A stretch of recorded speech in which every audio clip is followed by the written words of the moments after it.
Everyone welcome to स्टूडेंसी। जैसा कि आप सब जानते हैं यूपीएससी का इंटरव्यू कंटिन्यूअस चल रहा है। उसी कड़ी में जितने कैंडिडेट बाहर आ रहे हैं उनसे लगातार मैं रिव्यू कवर कर रहा हूं और जो आगे की तैयारी कर रहा है उसके लिए इसमें कंप्लीट रोड मैप मैं कवर करता चल रहा हूं। सर सबसे पहले स्वागत है आपका। आप अपने बारे में बताएं, मीडियम, नाम, अटेम्प्ट, कहाँ से आप आते हैं, एजुकेशन बैकग्राउंड क्या है आपका। मेरा नाम है मुजफ्फर हुसैन मंसूरी। मैं रतलाम मध्य प्रदेश से आता हूँ और मेरा मीडियम इंग्लिश था।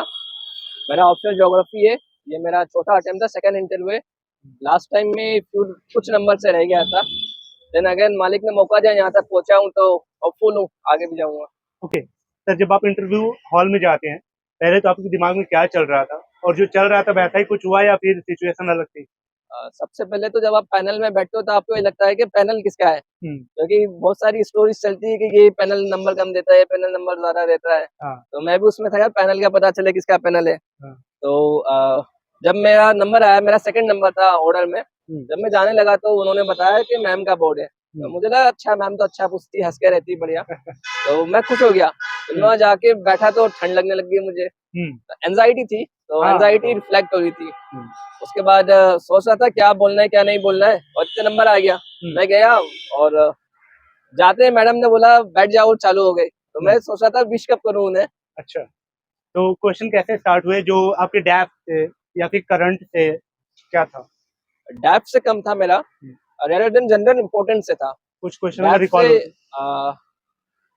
What is comprehensive national power क्या है। तो मैंने बताया sir hard power soft power हो। इंडिया का हार्ड पावर क्या है, इंडिया का सॉफ्ट पावर क्या है।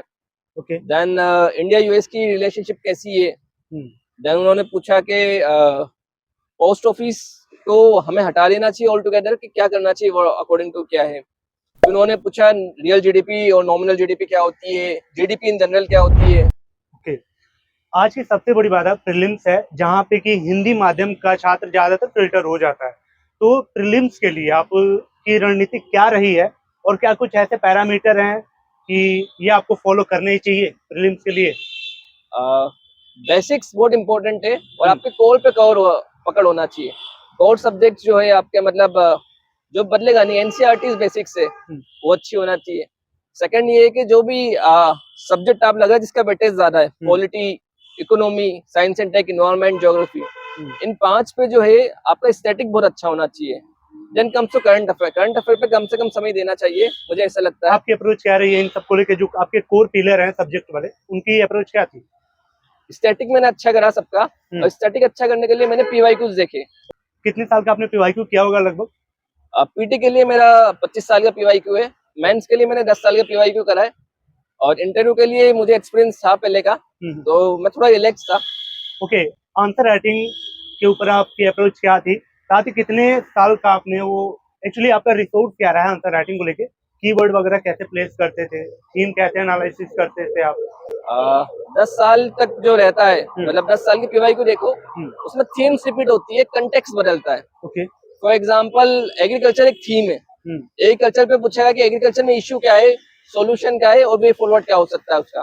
तो थीम पकड़ो, उसको देखो और एक पेज पे पूरा उसका डाटा लिख दो। मतलब 1-2 पेज पे जो है ना, एग्रीकल्चर से जो भी क्वेश्चन आएगा वहीं से आएगा, या तो उन एडिशन करंट हो जाएगा, बस उससे आगे यूपीएससी नहीं पूछेगा मोस्ट प्रोबेबली। और आएगा तो आपको वही लिखना है जो कि आपको वही आता है। अगर आप सोचोगे आप 100% पढ़ के जाओगे तो कभी नहीं हो पाएगा। ऑप्शनल क्या जो आता है उसको लिखना आएगा। ऑप्शनल आपका क्या रहा है। मेरा ज्योग्राफी ऑप्शनल था।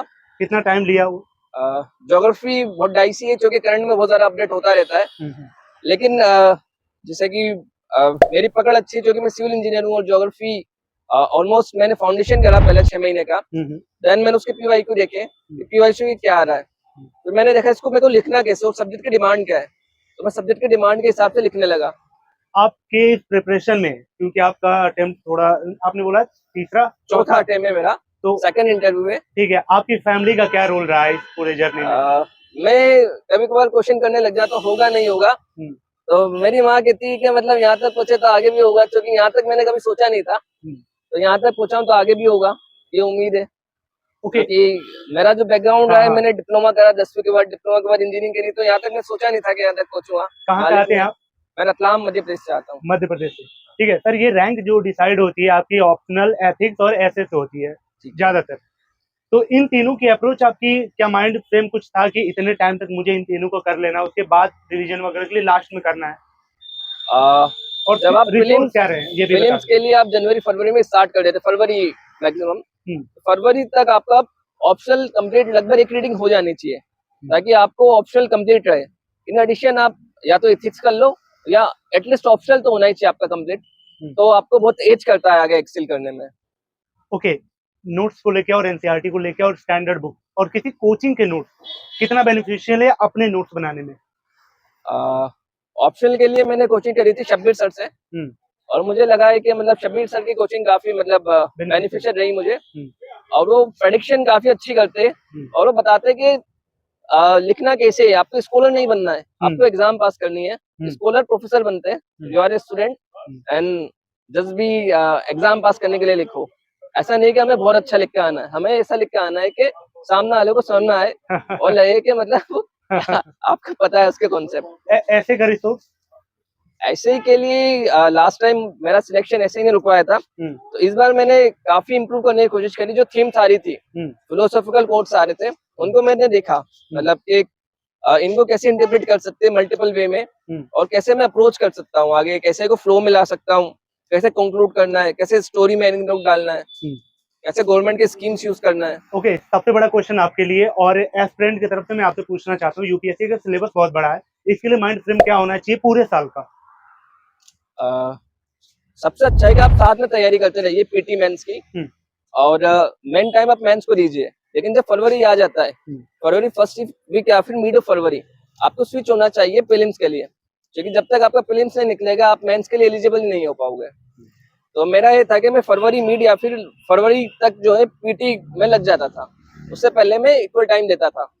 ओके, लास्ट मैसेज जो 2025 की तैयारी कर रहा है उसके लिए क्या फाइनल प्रो टिप? विश्वास रखो यार अपने ऊपर, अपने पेरेंट्स से बात करते रहा करो, क्योंकि आपकी स्ट्रेंथ वही बनेगी एंड में जाके, और अपने ऊपर विश्वास रखो, और होगा क्यों नहीं होगा यार, हमसे होता है, मतलब सबसे होता है। तो मैं तो यही कहूँगा अपने ऊपर यकीन रखो, मेहनत करते रहो। Thank you so much sir, hope कि आपका अटेम्प्ट लास्ट और जब मिले अगली बार तो प्रॉपर लिस्ट में आपका नाम हो। कैसे लगी वीडियो कमेंट करके बताएं, कोई डाउट हो कमेंट कर देना ताकि मैं अगले कैंडिडेट से वो चीजें पूछ पाऊँ, सर को विशेष दे सकते हैं। Thank you so much, thank you.